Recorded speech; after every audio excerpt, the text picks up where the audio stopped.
Hello! A Nice here, bringing you a knife review today. I almost said the wrong thing.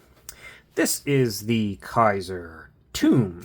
I unboxed this a week or two, over a week ago. Like 2 weeks ago? 3 weeks ago almost. Well, it's review time. And I gotta say, I have really liked this knife. This knife has surprised me. It is not clean.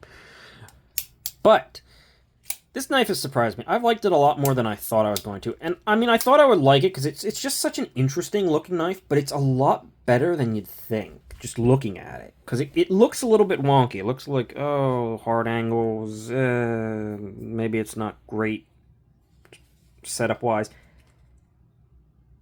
It works. It just works.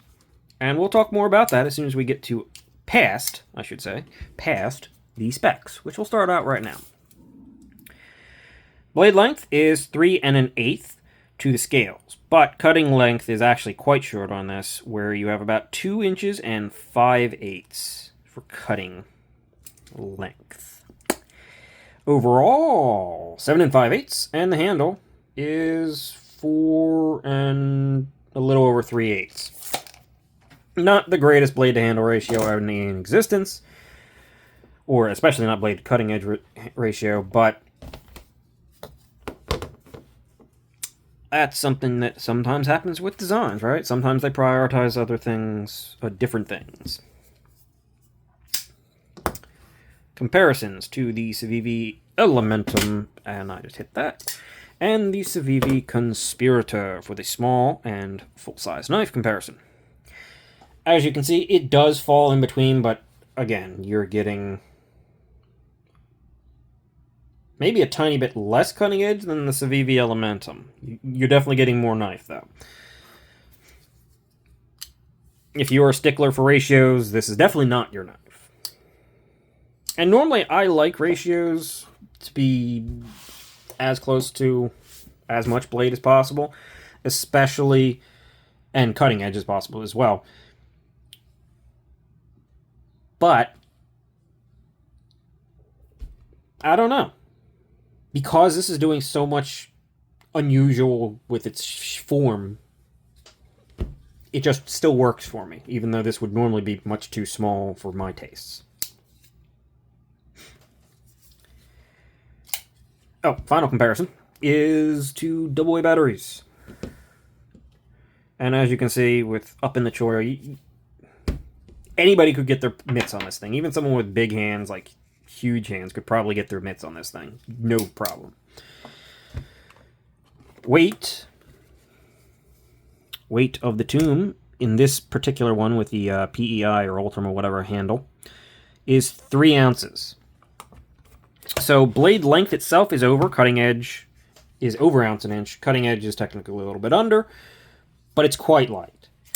And that's due to the skeletonization, which, as you can kind of see, they did in the form of a skeleton, which is just fun. That's what this knife is. It's just fun. It's fun on a lot of levels. There are other versions. There's an aluminum version. There's a G10 version. They should have done a Lexan, the clear plastic version. I don't think there is, but there are a couple versions of this, but this is the only version that you can actually see through the scales. And yes, I like the plain blade and the black with the gold accents that the plain aluminum version has on it, but you can't see through the scales, and that's half the point of this knife. Also, the aluminum's just flat. This has texture on it. Very nice texture, in fact. That's one of the things I'll be talking about when we're done specs. But you can't see through those other scales, so it kind of defeats the purpose for me. It's going to be a fun knife. Get the fun version, right? 464 thousandths handles, 110 thousandths on the blade stock. It's quite thin blade stock, and behind the edge is probably going to be pretty darn small. On mine,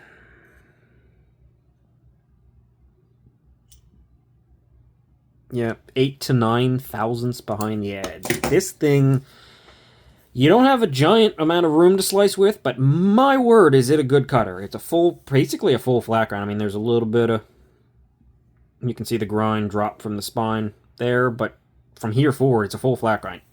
And it's really thin behind the edge. It does get thick a little bit quickly, so, I mean, you can definitely imagine, say you've done a couple sharpenings, you're now up the blade a little bit.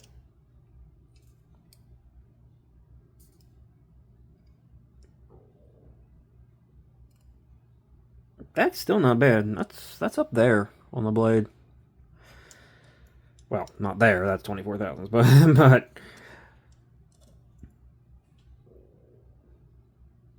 yeah, even up all the way up there is still 17 thousandths right at that spot. So you definitely have a ton of life here.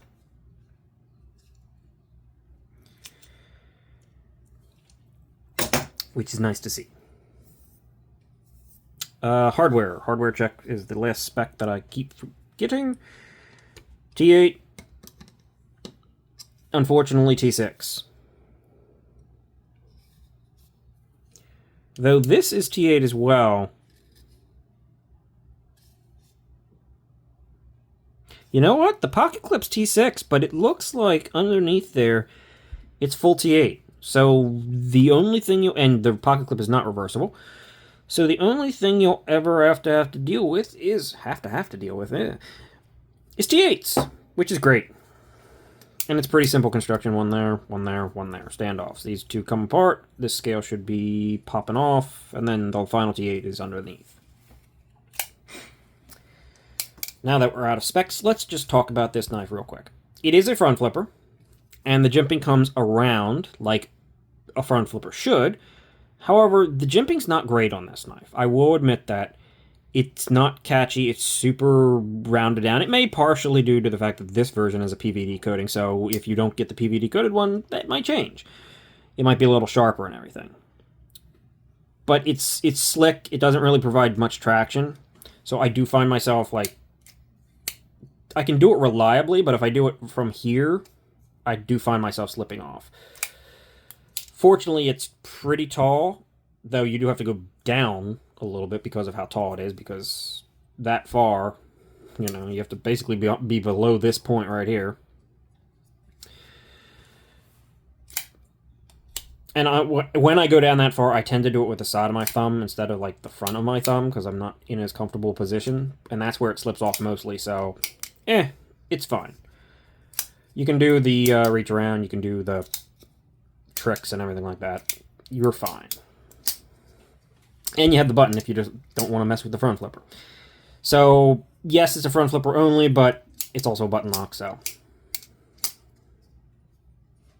it doesn't have to be for those who don't like front flippers. I know some people don't. And I will say, again, this is not the best executed front flipper ever, so, but it stands off proud enough, and it's not hard if you just kind of use the side of your fingers. Moving on from that, see, right there, I just try to get a little high. It does happen. Definitely does happen. Moving on from that, we've got a drop point, which is actually very close to being spear point-ish. It's got a little more belly on this side than it does this side with the drop, but it's very close to being sort of a spear point. Very in line with the pivot and everything. Good access. The belly is far enough back from the tip that you got good access to the tip, and while the jimping is, again, not super functional, which is the biggest downside here, it does offer some, like, tactility. Kizer, I don't know why Kizer didn't just... It's funny. Most Kizer knives, I say, they have their little logo, which is that, it's not really a fleur-de-lis, it's kind of just this little shape. Where is it? There it is. That's what's on most knives. I say, just put that on your knife as your logo. They went the opposite way and got rid of that and just put Kizer now on their logos, on their knives for some reason. Not my favorite thing ever, and I like to see it on the flats. Especially with this knife, because you can do it on the flat. You have so much room here. They did it on this side. That is the Tomb, which I don't want to see the name of the knife on the knife, but you do. And the designer logo and Nitro V. This is Nitro V steel, so that's fine. Get rid of the Tomb, move this back here. We're fine. Not too much billboarding, just mostly there. This is kind of, I'll permit it. I'll tolerate it for something along those lines. Sharpening tool and plunge grind is, it looks stranger than it actually is.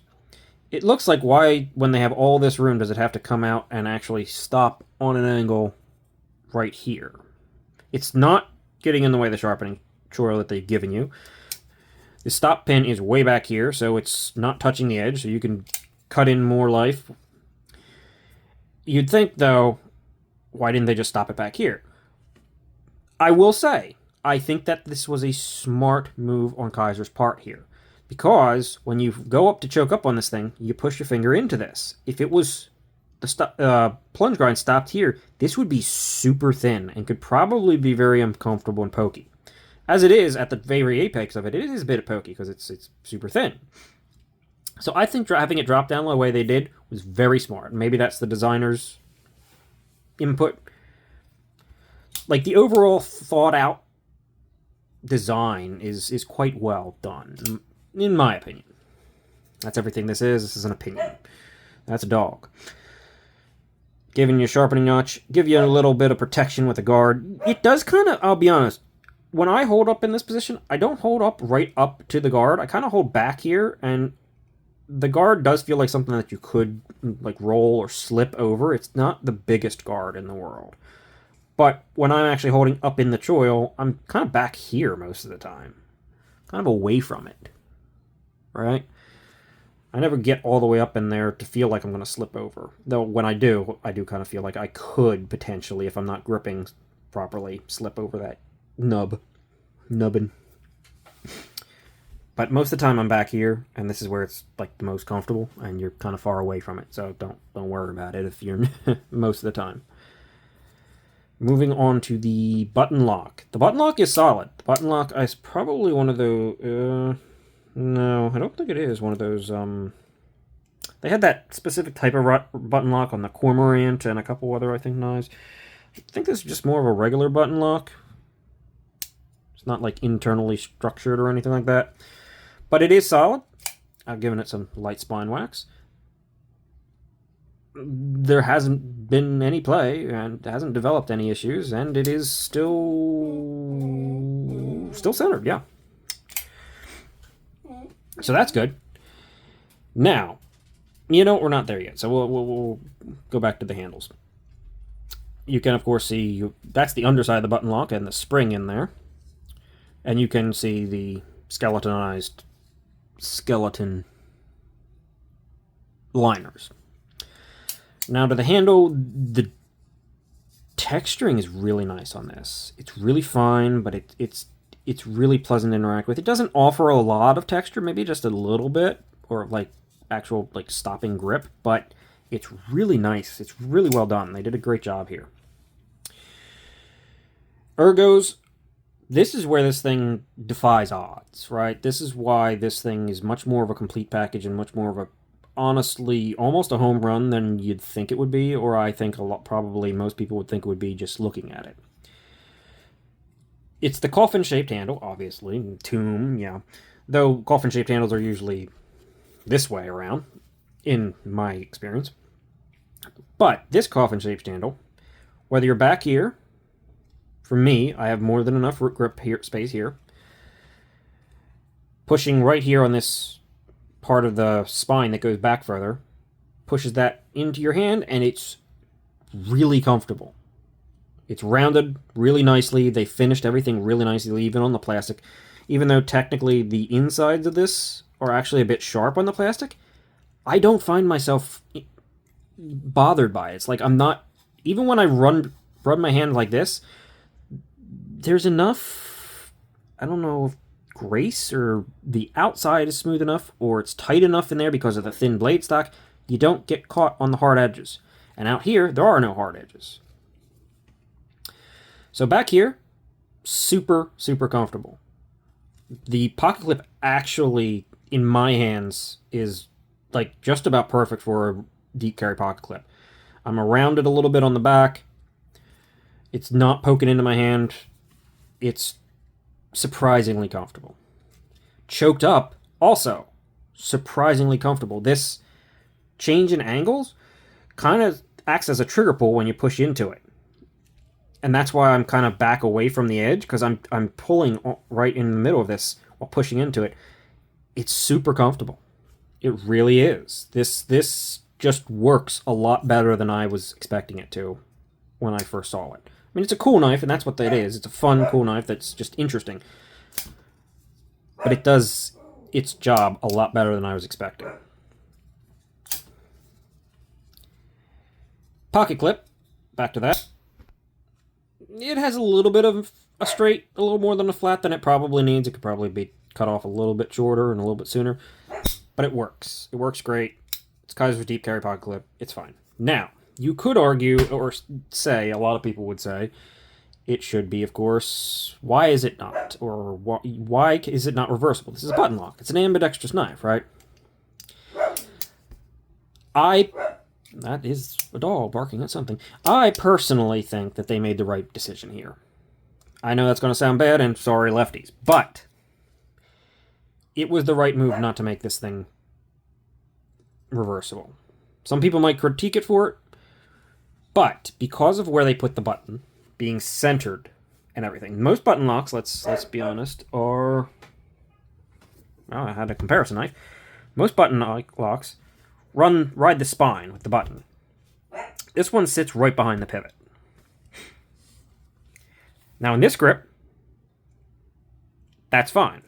In this grip, that's fine. My fingers are away from it or dispersed around it. No problem whatsoever. Even here, even if you have slightly longer fingers, my finger's not like flush against it, so it's not going to push into it. However, when you go here, you're fine here. You're less fine here. Where most button locks sit above the pivot, which wouldn't be a problem if it was sitting right there, you know, right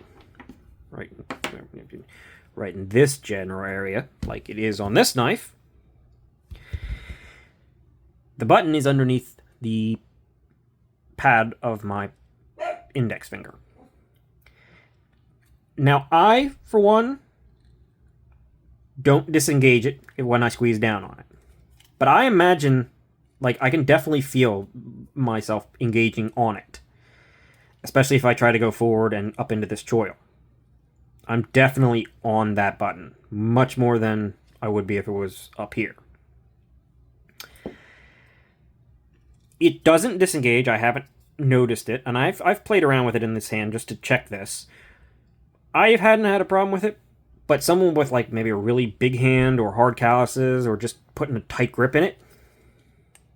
Yeah, I mean you do have a decent amount of travel too for this button. It's not like this a shallow button where you just have to just barely touch it. You have a decent amount of travel they have to push in for this thing to give, but I could definitely see someone partially pushing it in and getting just a little bit of slip or something like that.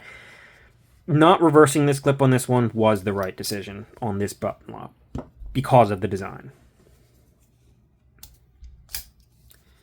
So I'm glad they took that into consideration, assuming they did. Let's give them the benefit of the doubt and the designer that they thought this through. But honestly, this thing is a lot more like a stellar knife than I really thought it was going to be. If you don't mind the shorter blade length, you got a lot of positions you can really go in because you got this extra room here. You got, you know, room for your pinch cuts that still put you kind of behind the nub, but in here, locked in pretty well. Like, this is really comfortable. Just your long extended cut sort of stuff. You got the choil. Yeah, it's overall, if you want a knife that is a little more fun and a little more designy, but still really good and functional, minus needing a little bit more crispness on that spine for the front flipper. This is I think kind of deserves a lot more than it got, because I know it came out and it was probably popular, but I didn't hear a lot about this knife. It just sort of dropped and that's it. This is a good one. And I like it. This is fun. And I like seeing different fun things. Could be a little bit more blade in that handle too. I could probably get that a little bit longer, sticking out there without having to worry about it being a problem, and no one's going to complain about a little bit more blade length, right? So yeah, the tune is a good one. Ah, the designer. This is Bradley Diaz, apparently, and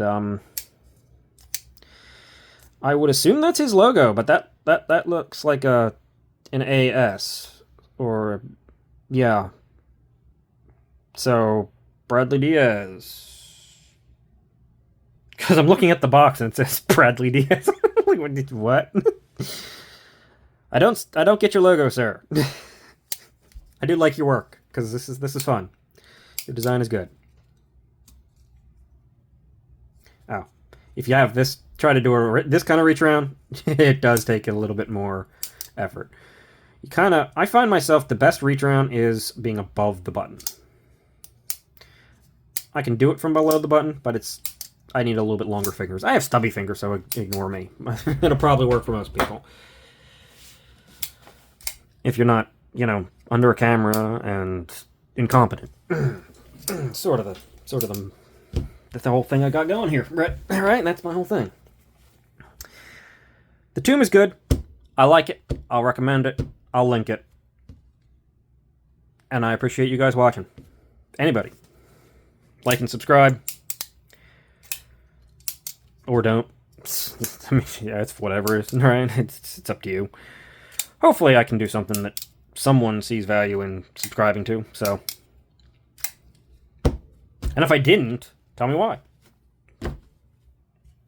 I need feedback. Love feedback. And I appreciate the people who do watch my content. Very much so. That's done for me before I get all sappy. Alright. I'm going to call it here and say that is the review of the Kizer tomb. All done. Thanks for watching. See ya.